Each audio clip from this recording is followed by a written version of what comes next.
एक महिन्यापूर्वी काम बंद आंदोलनाचा इशारा देऊन देखील आपल्या विविध मागण्यासाठी जे मागण्या केल्या होत्या त्या मागण्यामध्ये कोणत्याही कामाची पूर्तता न झाल्यामुळे आज 3 तारखेपासून आपण काम बंद आंदोलन केलेलं आहे. केलेल्या आंदोलनाची पार्श्वभूमी पाहता प्रशासनाने आज माझ्यामध्ये एक सर्क्युलर त्यांनी काढलेलं आहे की त्या प्रशासनाने सांगितले की आम्हाला ह्या संपाची कोणतीही कल्पना दिली नाही. कल्पना आम्ही तुम्हाला 1 महिन्यापूर्वी दिलेली आहे आणि दिलेल्या निर्णयाप्रमाणे आज आम्ही 3 तारखेपासून जो संप पुकारलेला आहे त्याची कारणं म्हणजे आपल्या विविध मागण्या,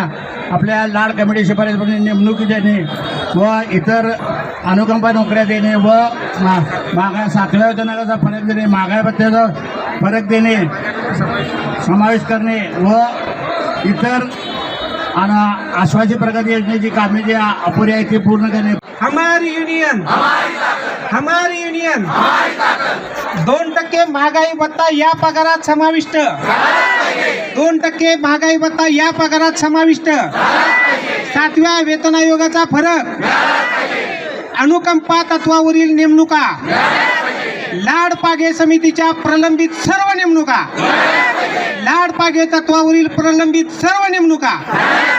ठोक मानधन तत्वावरील कर्मचाऱ्यांना सेवेत कायम, ठोक मानधन तत्वावरील कर्मचाऱ्यांना सेवेत कायम,